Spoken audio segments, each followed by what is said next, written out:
Alasdair Gray, Poor Things.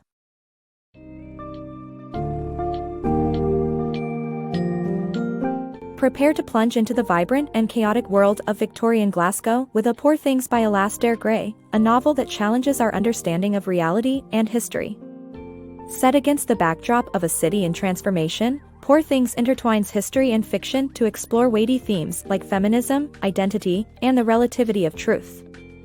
As you journey through this summary, you'll unravel the complex narrative of Dr. Victoria McCandless and face the provocative question of what it means to truly create and be created.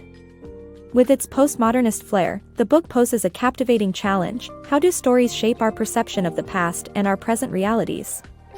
Expect an immersive read that questions conventions and invites you to dissect the myriad tales that constitute the truth.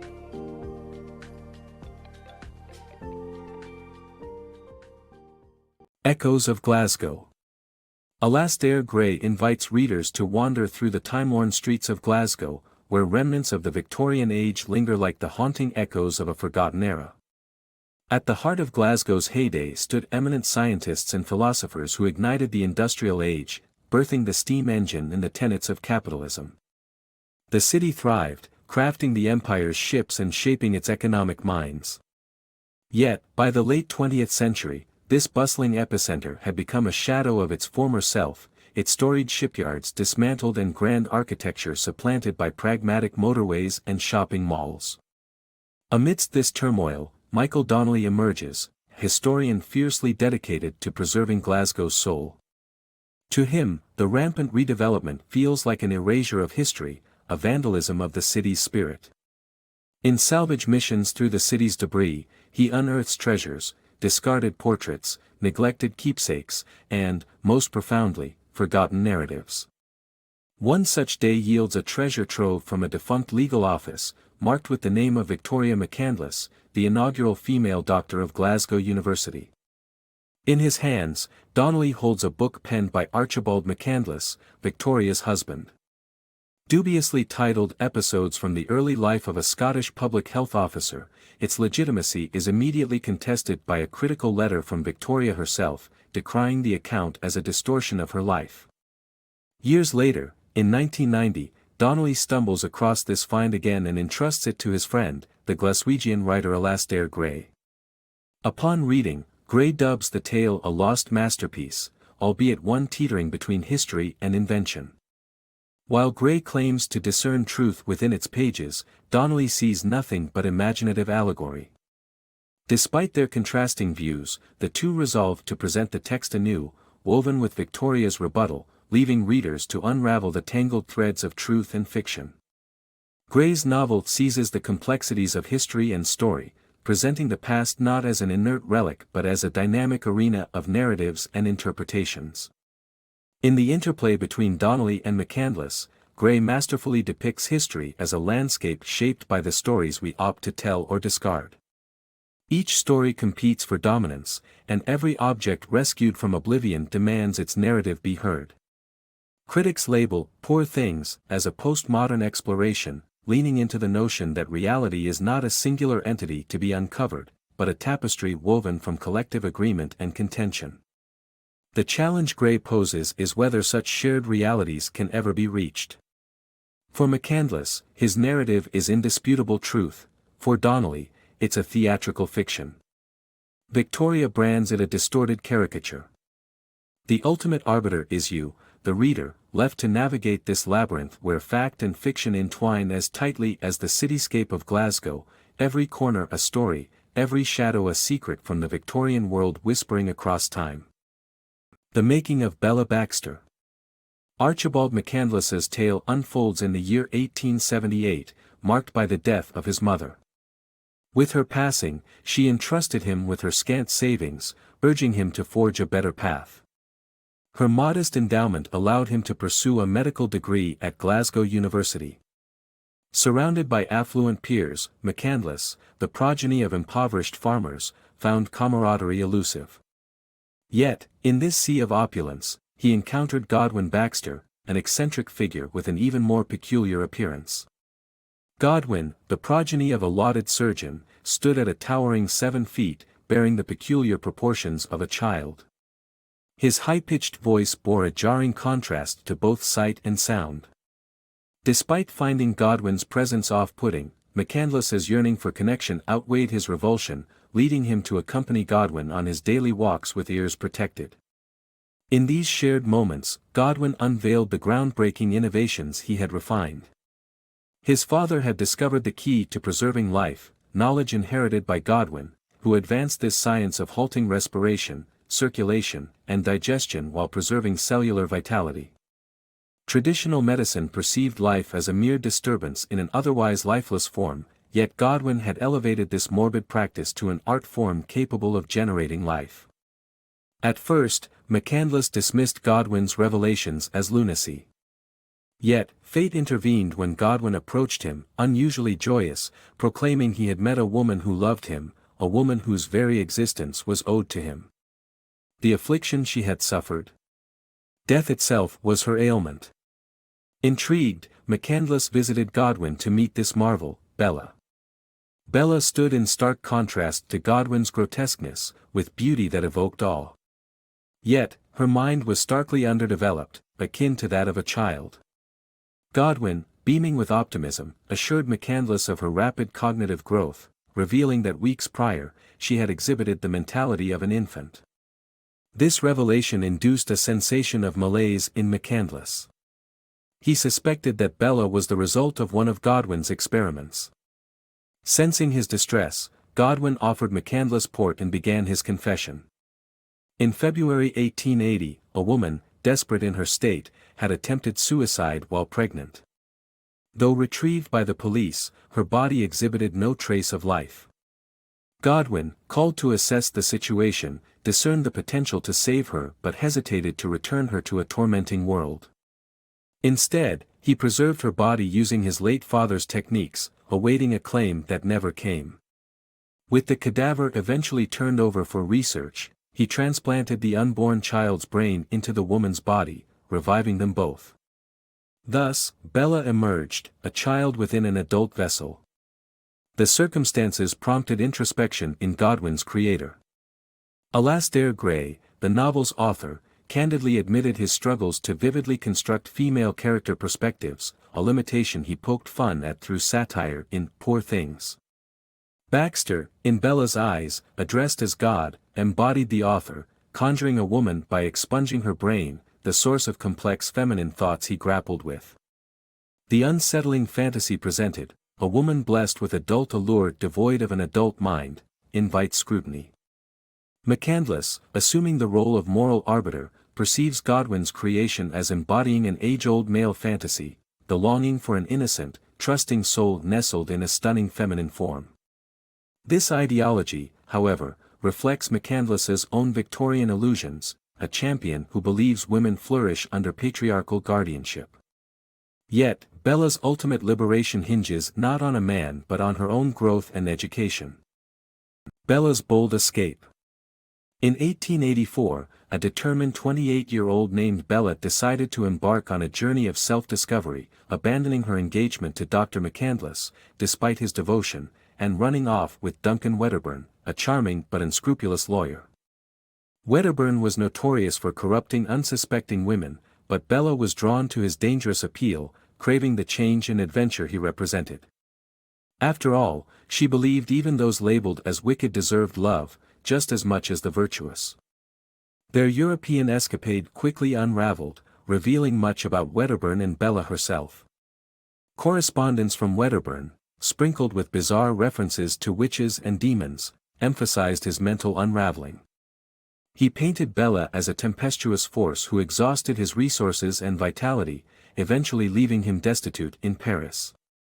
Bella moved on with stunning ease, promptly finding another lover while sending her former fiancé packing back to his mother in Glasgow.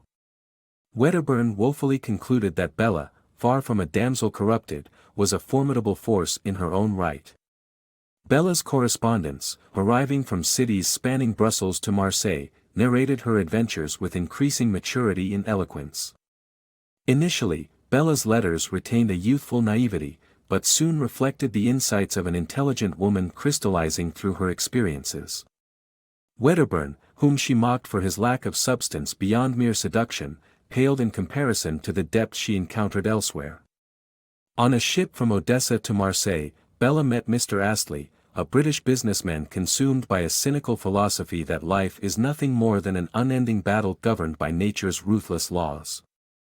Meanwhile, Dr. Hooker, an American missionary, justified colonial domination, asserting that it was their duty to civilize less powerful societies, likening them to unruly children needing guidance. When the ship arrived in Alexandria, Egypt, Bella contrasted the philosophical rhetoric of her fellow passengers with harsh reality. The city was a place of vivid poverty, epitomized by the plight of a blind woman begging with her child. Attempting an act of kindness, Bella found herself amid chaos, swarmed by desperate children. Astley and Hooker intervened, asserting bleakly, "You can do no good," while striking out with their canes. Back on the ship, Astley's repeated efforts to convince Bella of his bitter worldview faltered. Bella saw Astley as a frightened man hiding behind a facade of strength. Through this insight, Bella embraced her own ambition, to break away from her perceived destiny and help others. Her travels crystallized her purpose, and she returned to Glasgow with clarity. Bella's story unfolds as a critique of Victorian ideals, particularly the era's obsession with preserving childlike innocence in women. Figures like McCandless and Baxter saw Bella as part of this cult of the child, yearning to shield her from the world's corruption through marriage to a paternal figure. Yet Bella, restless and adventurous, rejected this notion. She broke free from the dreary confines of Victorian tradition, seeking autonomy and moral growth. In this transformative journey, Bella embodies a Bildungsroman spirit traditionally reserved for male protagonists, navigating the maturation process with both courage and a thirst for knowledge. Her innocence faded, but in its place blossomed wisdom, independence, and a keen sense of right and wrong, tools essential for forging her own path. Through her daring defiance and exploration, Bella rejected prescribed roles, forging her identity amid the complexity and beauty of a controversial world. Victorian Awakening. Victoria McCandless steps forward with an authentic narrative, shedding the alias Bella to reclaim her true identity. Born in the industrious city of Manchester, her upbringing prepared her to fulfill the rigid mold of a Victorian lady, adept in domesticity, conversation, and music, skills meant to charm men. Her union with a burly general, a decorated war hero specializing in quashing colonial insurrections, was imprisoning and devoid of passion, leaving Victoria spiraling into the depths of despair.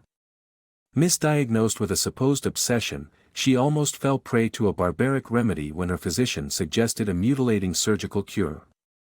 Undeterred, Victoria sought a second opinion from Dr. Godwin Baxter in Glasgow, a doctor renowned for his unconventional wisdom.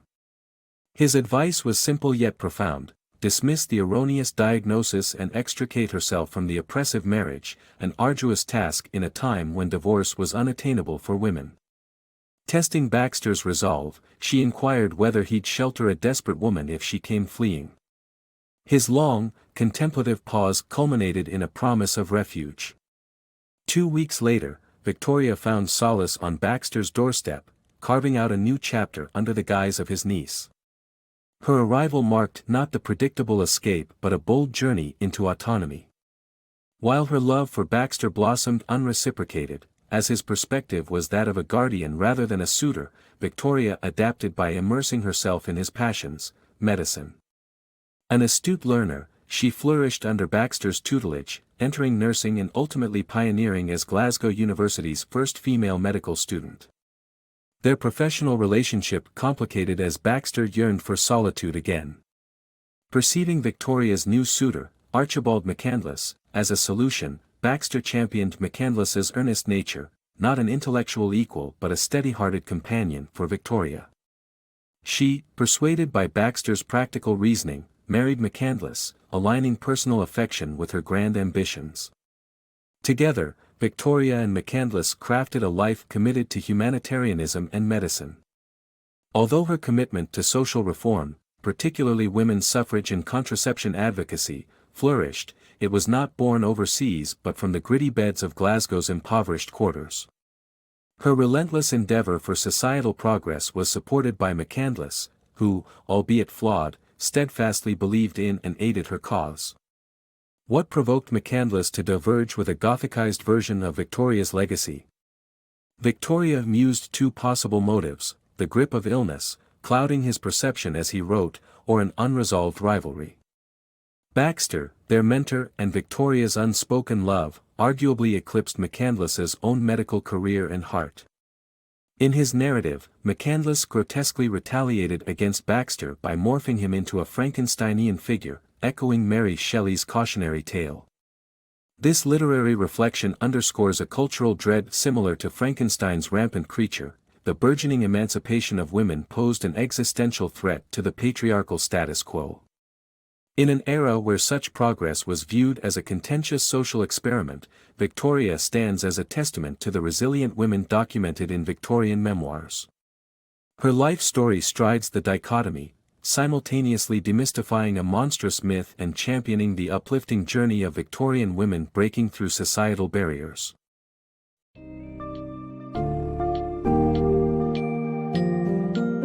Alasdair Gray's Poor Things is a rich tapestry of historical reflection, feminist discourse, and philosophical inquiry into the nature of storytelling.